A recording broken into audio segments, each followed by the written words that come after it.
Y most students lose consistency. Students पढ़ना नहीं छोड़ते, वो एक्सपेक्टेशन की वजह से रुक जाते हैं। वो सोचते हैं कि आज से 12 घंटे पढ़ूंगा, आज से कोई डिस्ट्रैक्शन नहीं होगा, आज से फुल डिसिप्लिन में आ जाऊंगा, और फिर 3 दिन बाद रूटीन टूट जाता है। फिर लगता है कि कंसिस्टेंसी मेंटेन ही नहीं हो सकती। लेकिन यहाँ प्रॉब्लम कंसिस्टेंसी की नहीं थी। अब सवाल आता है कि टॉपर्स अलग क्या करते हैं। अगर आज की बात से सिर्फ एक रूल आपको याद रखना हो तो वो होना चाहिए, हर साल लाखों बच्चे जेईई का एग्जाम देते हैं, लेकिन क्लियर करने वाले होते हैं केवल 1%। और पिछले 18 सालों से स्टूडेंट्स को पढ़ाते हुए मैं आपको एक बात तो कॉन्फिडेंस के साथ बता सकता हूं कि ये 1% स्टूडेंट्स कोई मैजिकल स्ट्रैटेजी फॉलो नहीं करते, न ही इनके पास कोई सीक्रेट टाइम टेबल होता है, और न ही ये हमेशा सबसे इंटेलिजेंट होते हैं। लेकिन फिर भी ये उन बाकी के 99% एस्पिरेंट से अलग रिजल्ट लेकर के आते हैं। और इसका रीजन आपको आज समझना बहुत जरूरी है, क्योंकि जेईई एस्पिरेंट की एक बहुत ही अजीब हैबिट होती है। हम 6 महीने बाद आने वाले रिजल्ट के बारे में तो आज अभी रोज सोच रहे होते हैं, लेकिन आज का दिन मेरा कैसा जा रहा है उस पर ध्यान नहीं देते। हम ऑल इंडिया फर्स्ट रैंक के सपने देखते रहते हैं, परसेंटाइल कैलकुलेट करते रहते हैं, ड्रीम आईआईटी और ड्रीम ब्रांच इमेजिन करते रहते हैं, लेकिन उन छोटी छोटी डेली एक्शंस को हम इग्नोर कर देते हैं जो एक्चुअली में उन रिजल्ट्स को क्रिएट करती हैं। और अगर आप क्लास 12th में हो या आपका ये ड्रॉप ईयर है, तो मुझे पता है कि आपके दिमाग में भी अभी क्या चल रहा है। किसी को सिलेबस कंप्लीट करना है और किसी को बैकलॉग कवर करने हैं, और किसी को लगता है कि उसने बहुत टाइम ऑलरेडी वेस्ट कर दिया है और उस पर वो ओवर थिंकिंग कर रहा है। इसीलिए बच्चों, आज मैं आपको एक ऐसा सिंपल रूल बताने वाला हूं जो आने वाले महीनों में आपकी प्रिपरेशन की डायरेक्शन बिल्कुल बदल सकता है। और उस रूल का नाम है द 1% रूल। लेकिन इसे जानने से पहले कमेंट सेक्शन में सिर्फ एक लाइन लिखो, 1% बेटर एवरी डे। क्योंकि आज की वीडियो देखने के बाद ये सिर्फ एक कमेंट नहीं होगा, ये आपका खुद से किया हुआ कमिटमेंट होगा। तो चलो फिर सबसे पहले समझते हैं कि आखिर जेईई प्रिपरेशन में ऐसी क्या चीज है जो इतने सारे स्टूडेंट्स को कंसिस्टेंट रहने से रोक देती है। The biggest trap in JEE preparation. देखो बच्चों, मैं आपसे एक सवाल पूछता हूं, क्या आपने कभी ये नोटिस किया कि प्रिपरेशन के दौरान आपको सबसे ज्यादा फ्रस्ट्रेशन कब होती है? शायद जब कोई एक चैप्टर डिफिकल्ट हो, या शायद जब कोई एक क्वेश्चन आपसे सॉल्व नहीं हो पा रहा है। लेकिन नहीं, सबसे ज्यादा फ्रस्ट्रेशन तब होती है जब आपको लगता है कि आप मेहनत तो किए जा रहे हो, लेकिन प्रोग्रेस आपको दिख नहीं रही। क्लास 12th वाले बच्चे सोचते हैं कि सिलेबस इतनी स्पीड से भाग रहा है कि पकड़ में ही नहीं आ पा रहा है। ड्रॉपर्स ये सोचता रहता है कि इतना टाइम देने के बाद भी एक्सपेक्टेड इंप्रूवमेंट क्यों नहीं आ पा रहा। और यही सब सोचने की वजह से धीरे धीरे एक डेंजरस हैबिट आपके अंदर डेवलप होने लगती है, जहां हम रोज अपने रिजल्ट को जज करना शुरू कर देते हैं कि आज मैंने कितना पढ़ा, आज मैंने कितने क्वेश्चन किए, आज कितने मार्क्स आए। और जब नंबर्स तुम्हारी एक्सपेक्टेशन के अकॉर्डिंग नहीं आते, तो हम ये मान लेते हैं कि प्रिपरेशन अच्छी नहीं चल रही है। लेकिन बेटा, यहां रियलिटी कुछ और ही होती है, क्योंकि जेईई की प्रिपरेशन डेली विजिबल प्रोग्रेस नहीं देती, ये कंपाउंड होती है। और इसी कंपाउंड इफेक्ट को समझना ही द 1% रूल का फाउंडेशन है। What is 1% rule? अब आप सोच रहे होंगे कि 1% रूल का मतलब आखिर क्या है? इसका सिंपल सा मतलब यह है कि आपको आज टॉपर नहीं बनना, आपको बस कल से थोड़ा सा बेटर करने की कोशिश करनी है। जैसे अगर कल आपने 30 क्वेश्चन सॉल्व किए तो आज 32 कर लो। कल रिवीजन स्किप हो गई थी तो आज 20 मिनट्स जरूर रिवीजन करो। कल अगर आप डिस्ट्रैक्ट हो गए थे तो आज फोन थोड़ी देर दूर रखना है। शायद सुनने में आपको ये इंप्रूवमेंट्स बहुत ही छोटे लग रहे होंगे, लेकिन बेटा प्रिपरेशन में बड़े चेंजेस हमेशा इन्हीं छोटी छोटी हैबिट से ही आते हैं। और इसीलिए टॉपर्स का फोकस परफेक्शन पर नहीं, प्रोग्रेस पर होता है। लेकिन इसी प्रोग्रेस को जानने से पहले अगर आप वीडियो में यहां तक बने हुए हैं तो मुझे उम्मीद है कि कहीं ना कहीं आप भी इन्हीं चीजों में फंसे हुए हो। और अगर आपको भी ऐसी स्ट्रेटेजी और सेल्फ इंप्रूवमेंट टाइप वीडियोस चाहिए तो चैनल को प्लीज जरूर सब्सक्राइब कर देना, बिल्कुल भूलना मत। The backlog trap. अब बात करते हैं उस एक चीज की जो ऑलमोस्ट हर क्लास 12th का स्टूडेंट रिलेट कर पाएगा, यानी बैकलॉग्स। सच बताओ कितनी बार आपने सोचा है कि पहले बैकलॉग कंप्लीट कर लेता हूं, उसके बाद फिर करंट सिलेबस पर फोकस करूंगा। लेकिन प्रॉब्लम यह है कि करंट सिलेबस किसी का वेट नहीं कर रहा है। मतलब जब तक आप पुराना कवर करोगे तब तक आपका नया और ऐड हो जाएगा। और इसी वजह से बहुत सारे स्टूडेंट्स बैकलॉग से ज्यादा बैकलॉग के स्ट्रेस में बहुत टाइम वेस्ट कर देते हैं। लेकिन 1% रूल यहां पर क्या कहता है? यह कहता है कि पूरा बैकलॉग एक साथ कंप्लीट करने की आपको जरूरत नहीं है। बस रोज थोड़ा करंट सिलेबस और रोज थोड़ा बैकलॉग। शायद आज सिर्फ केवल 30 मिनट या फिर सिर्फ एक टॉपिक, लेकिन रोज।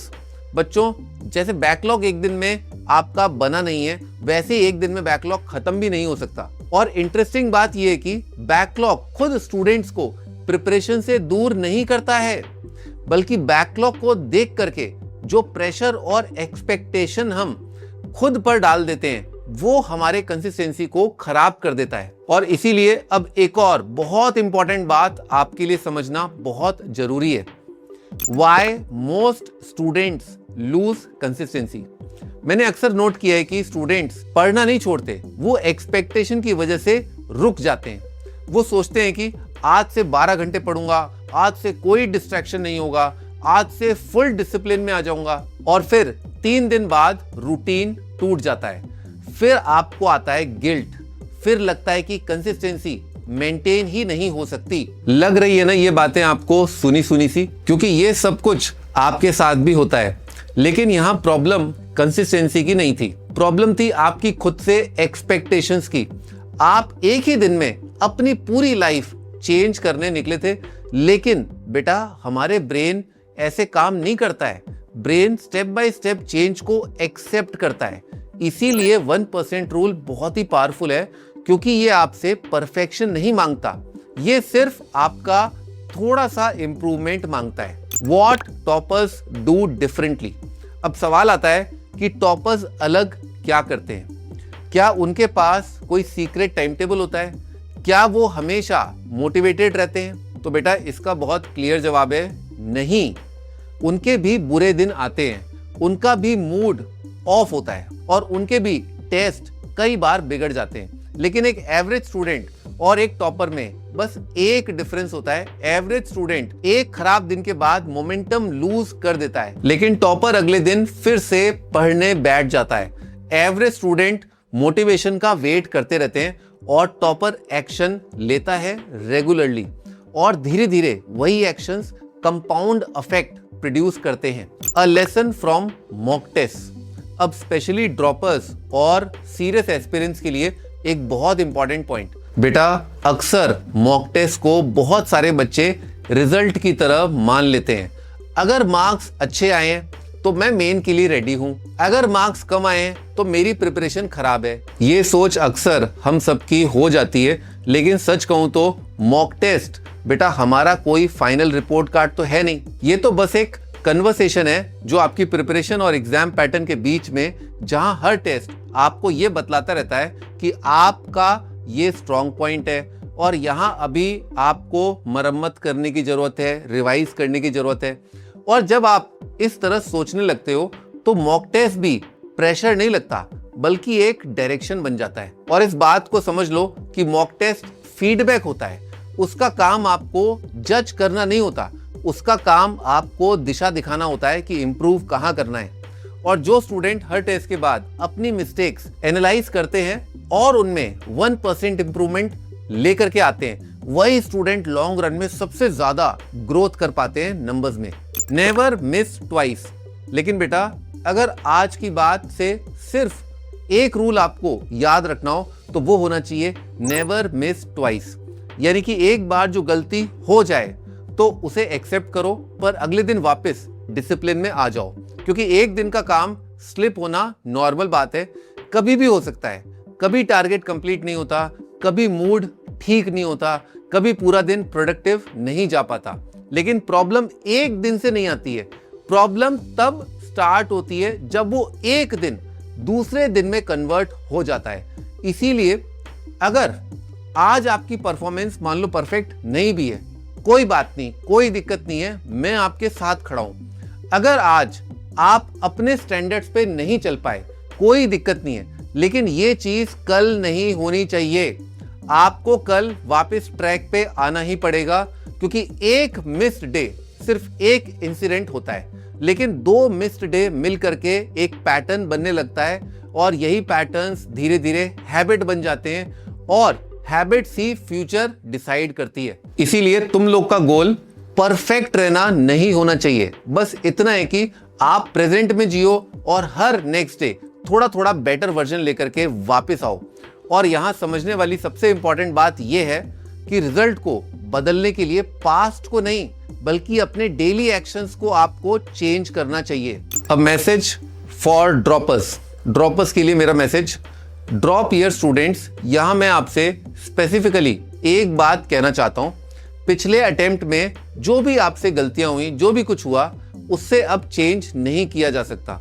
परसेंटाइल कम आई थी, ठीक है, मिस्टेक्स हुई थी, कोई दिक्कत नहीं है, एक्सपेक्टेड रिजल्ट नहीं मिला आपकी मेहनत के अकॉर्डिंग, वो भी चलता है। लेकिन अगर आप रोज 1% इंप्रूव करते रहे तो आगे आने वाले महीनों में आप कंप्लीटली डिफरेंट स्टूडेंट बन सकते हो। ड्रॉप ईयर किसी पनिशमेंट का नाम नहीं है, ये एक आपके पास अपॉर्चुनिटी है, एक मौका है खुद को बेटर वर्जन में कन्वर्ट करने का। बस एक कंडीशन है कि आपको हार नहीं माननी है और रोज उठना है। तो बच्चों, मुझे उम्मीद है कि आपको ये सारी बातें अच्छे से समझ आ गई होंगी। जेई किसी एक हीरोइक डे से क्रैक नहीं होने वाला है, ये उन सैकड़ों ऑर्डिनरी डेज से क्रैक होगा जहां पर आपने पढ़ने का मन ना भी हो तो भी आपने किताब खोली और पढ़ा, जहां आपने मोटिवेशन ना होने के बाद भी क्वेश्चंस को सॉल्व किया, जहां आपने रिजल्ट की टेंशन के बावजूद कंसिस्टेंसी ब्रेक नहीं होने दी। और बेटा, मुझे पता है 1% इंप्रूवमेंट सुनने में बहुत छोटा लग रहा होगा, लेकिन जब वही इंप्रूवमेंट रोज आप करते हो तो उसका रिजल्ट एक्स्ट्रा ऑर्डिनरी निकलता है। इसीलिए कल से नहीं, मंडे से नहीं, अगले महीने से नहीं, आज से, अभी से अपना 1% रूल स्टार्ट कर दो। Best of luck. और अगर वीडियो आपको बहुत हेल्पफुल लगी तो लाइक और शेयर जरूर करना, और अपने उस दोस्त के साथ जरूर शेयर करना जो कंसिस्टेंसी मेंटेन करने में स्ट्रगल कर रहे हैं। और चैनल को सब्सक्राइब करना बिल्कुल मत भूलना। मिलते हैं नेक्स्ट वीडियो में।